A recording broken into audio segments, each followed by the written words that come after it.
Damos sequência à nossa programação. Vamos agora para o painel Os Fundos para o Desenvolvimento do Brasil, que conta com o patrocínio da ESE Seguros. Quero convidar a jornalista Débora Bergamasco para subir ao palco, ela que vai ser a responsável por mediar a conversa do nosso próximo painel. Débora, seja bem-vinda.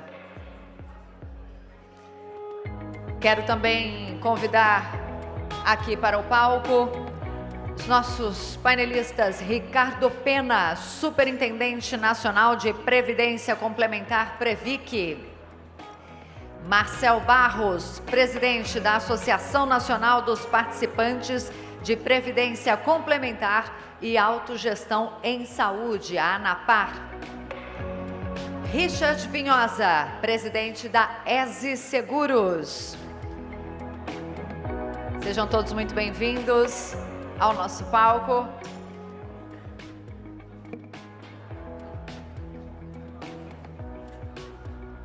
Débora, a palavra é sua. Boa tarde a todos, boa tarde aos nossos convidados.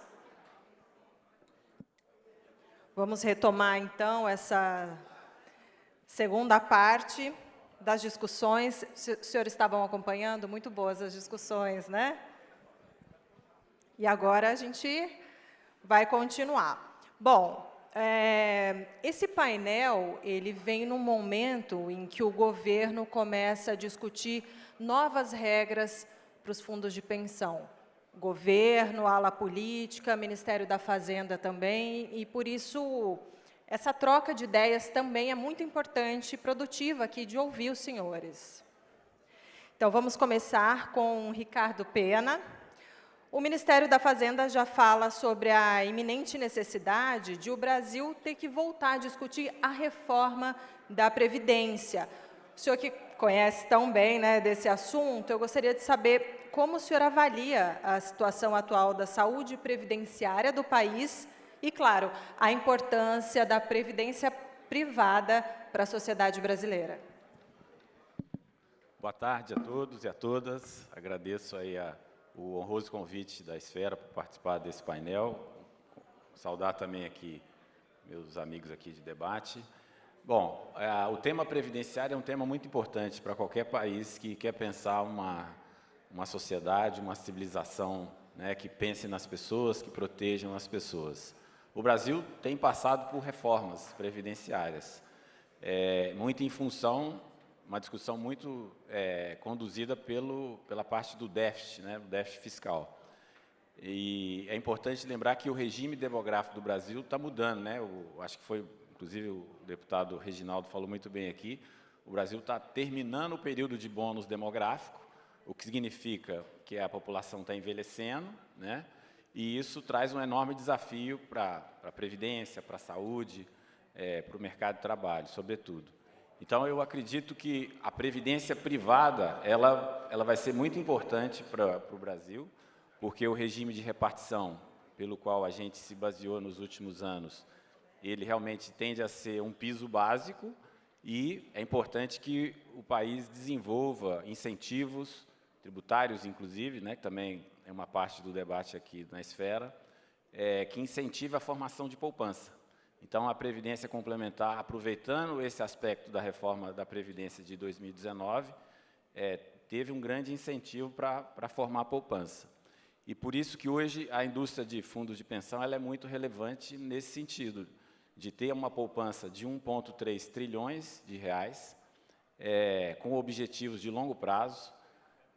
Nós já temos, né, uma indústria com mais de 40 anos, e isso é importante por quê? Porque os fundos, nesse período em que eles estão acumulando, um regime que é de capitalização, eles podem investir na atividade produtiva, em vários setores econômicos. E o Brasil hoje tem uma enorme carência, né, de investimentos em infraestrutura.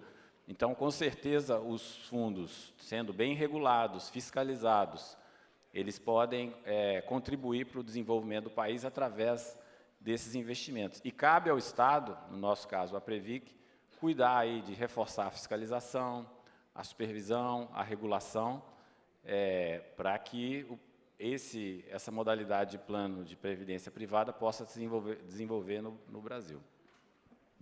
Ótimo e importante, né, que o senhor fala sobre a questão do potencial para investimento em infraestrutura, porque a gente vê destrinchando, enfim, orçamento, PIB, a gente vê que a questão do investimento em infraestrutura é muito baixo ainda, embora tenha melhorado um pouquinho, mas ainda é um gargalo muito grande. Agora, gostaria de falar com o Marcel Barros.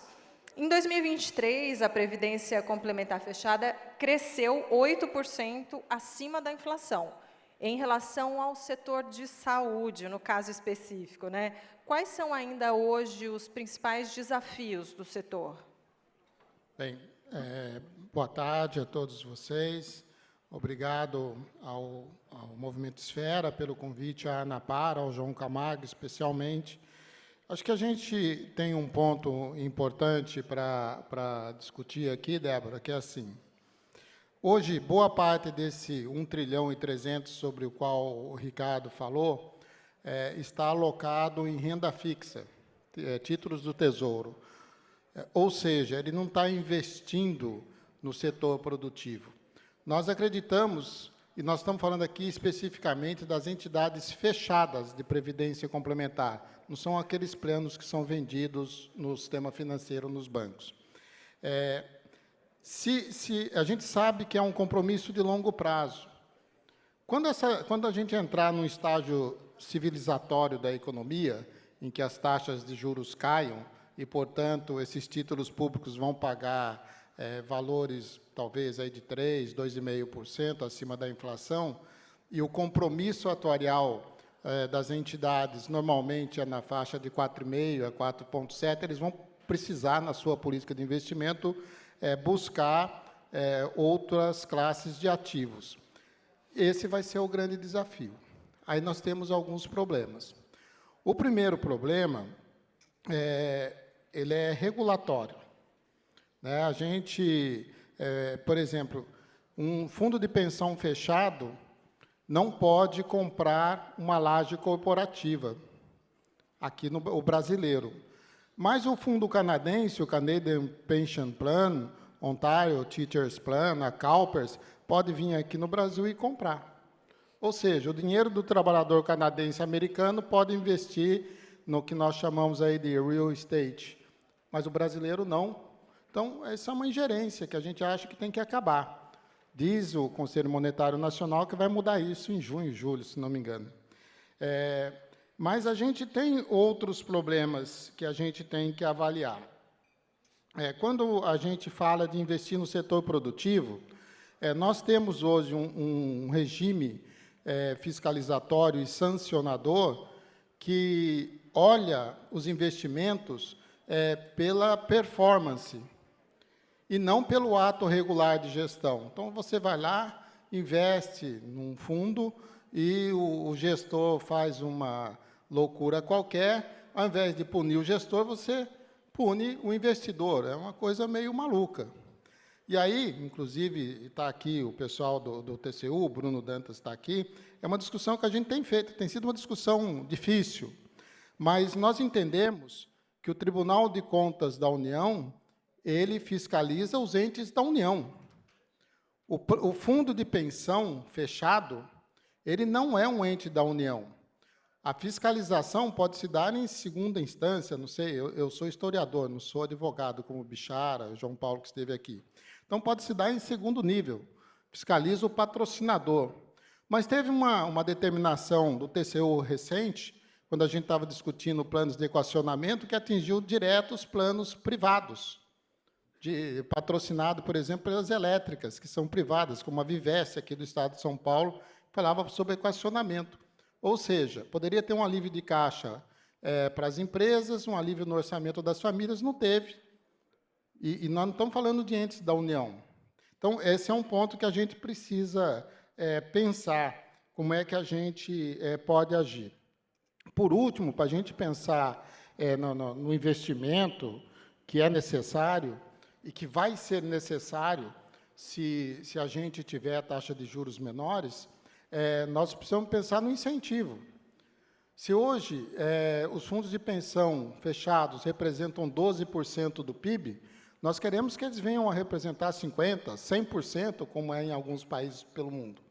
Para isso, você precisa incentivar.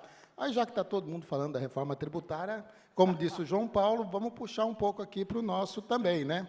Mas Tem não lá- diz, tipo, uma isenção fiscal, algo assim? Não, é pior. No PLP 68/2024, salvo engano meu, nos artigos 171 e 172, está querendo tributar uma parte do que a gente chama de gestão administrativa. Hoje, para incentivo, os fundos de pensão não pagam o ISS.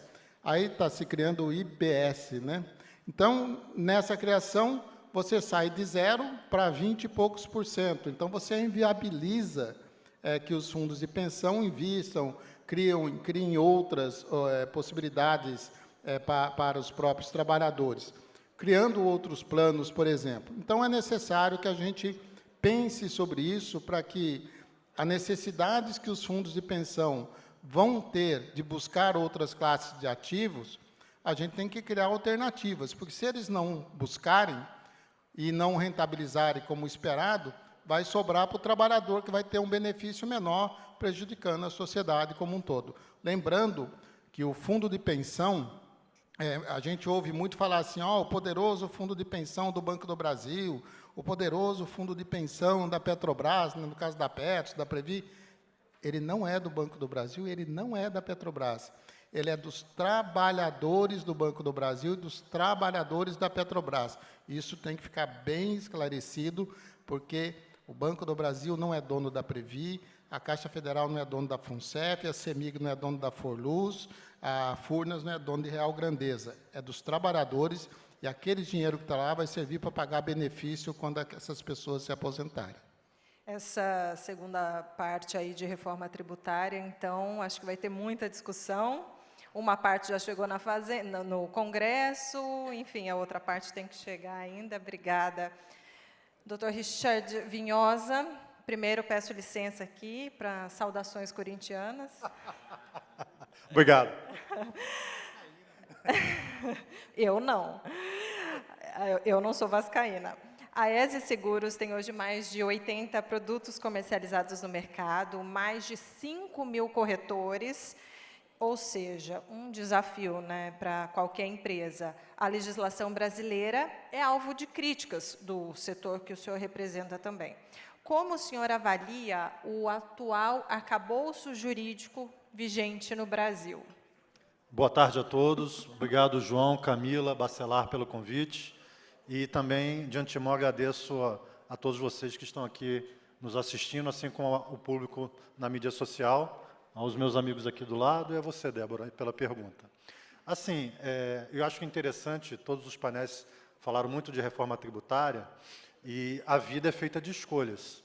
E nós, como sociedade, temos que escolher o que a gente quer.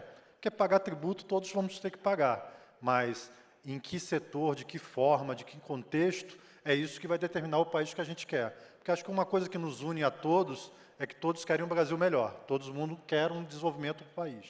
E isso passa por tributos, passa por legislação.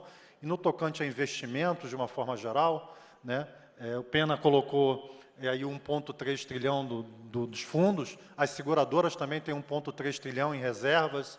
Então, o setor como um todo tem 2,6 trilhões de reais, o que gera mais ou menos 800 bilhões de dólares, enquanto nos Estados Unidos são 30 trilhões de dólares no fundo de pensão e nas seguradoras. E lá, assim como você também colocou, Marcelo, que tem uma liberdade maior. Então, a legislação ela tem que estar mais aberta e não punir os fundos de pensão, quer seja por reservas atuariais, as seguradoras também, nos investimentos de longo prazo. Porque hoje a maioria está em investimento de curtíssimo prazo, que é Tesouro Nacional pós-fixado, porque se você fizer qualquer coisa diferente disso, você é punido no capital. Você precisa de mais capital para você poder suportar os seus negócios. Então, a legislação, sem dúvida nenhuma, é muito importante para destravar. Imagina desses 2,6 trilhões, se 10%, 260 bilhões de reais, pudesse ser investido na economia real, quantos empregos gerariam, quantas oportunidades gerariam para todo mundo. E o segundo ponto, e aí numa conversa com o Diogo, que é o presidente da Senseg, um ponto que ele colocou muito interessante, que além da legislação, tem que ter um mercado secundário. Tem que ter oportunidade, tanto do fundo de pensão quanto das seguradoras, em a qualquer momento poder vender esse título que ele compra. Se ele compra um título de infraestrutura, se ele compra um título de saúde, de educação, ou qualquer outro mecanismo que se coloque para investimento de longo prazo, ele possa vender a tempo real. Então, esses dois modelos, quer seja o legislativo, quer seja a criação do mercado, são extremamente importantes para que as seguradoras e os fundos de pensão possam efetivamente investir no longo prazo e ajudar o desenvolvimento do país. Muito rapidamente, de que maneira esse diálogo está caminhando lá em Brasília? Eu acho que com a Senseg e também com alguns parlamentares, a gente consegue, através de um comitê que eles vão colocar isso em pauta e tentar discutir com o governo, com a sociedade civil, o caminhamento disso e melhorar cada vez mais o arcabouço, né?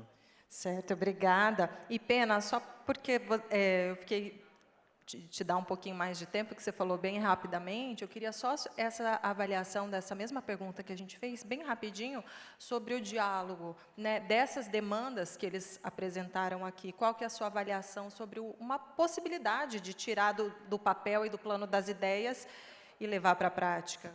Então, eu acho pertinente os apontamentos, sobretudo porque o Estado entende que a previdência privada ela é importante para o desenvolvimento do país, né? O colega Richard citou aqui os Estados Unidos, né? Você tem sistemas muito maduros nos Estados Unidos, no Canadá, na Inglaterra, de previdência privada. Lá você tem um piso da previdência e tem todo o esforço que a população, as empresas fazem para formar a poupança previdenciária, que são investidores de longo prazo. Então, as grandes empresas, as médias empresas, as pequenas empresas, elas utilizam do veículo, né, enquanto está se acumulando o recurso para pagar o benefício, para criar as empresas, gerar negócios, gerar renda, gerar emprego. Então, cabe ao Estado realmente ter regras que possam, de alguma forma, garantir a regulação, a boa supervisão, mas também incentivar. Eu acho que o governo do presidente Lula, junto com o ministro Lupe, tem feito um trabalho nessa direção, e do próprio ministro Haddad, no sentido de entender o veículo da previdência privada como formadora de poupança e também olhando pela perspectiva de investimento. E isso é importante porque você dá as condições, né, preservando a necessidade de se manter a supervisão, manter a regulação, para poder desenvolver durante o período de acumulação, porque os planos, o objetivo deles é pagar o benefício, mas durante a curva de acumulação, você tem que ter uma política de investimento, alocar os ativos, montar ou rebalancear esse portfólio no sentido, primeiro que tem que performar, né? Porque é um plano de capitalização, então você pode flutuar no curto prazo, mas no longo prazo você tem que encontrar o resultado. E aí, o que o Richard falou muito bem, quer dizer, hoje os ativos, tanto nas seguradoras quanto no fundo de pensão, eles estão muito concentrados no curto prazo. Então, são ativos ou em LFT, ou em compromissadas. Para concluir? E, na verdade, quando você olha a curva longa, né, que hoje, inclusive, oferece um juro real muito bom, mas os ativos reais, normalmente, são 2 dígitos de resultado. Mas, para isso, tem que ter disciplina, governança, né, e fazer bons investimentos, que é o que a gente acredita que a gente é possível. Doutor Marcel, em uma palavra, está otimista ou pessimista? Eu estou esperançoso, é diferente. Você falou de diálogo, mas a gente tem visto muito monólogo. Tem monólogo de um lado e monólogo do outro. Cada um ouve e fala o que quer, então um não está ouvindo o outro. Ótimo recado. Bom, agradeço vocês e agora com a nossa mestra, Vanessa. Muito obrigada a todos.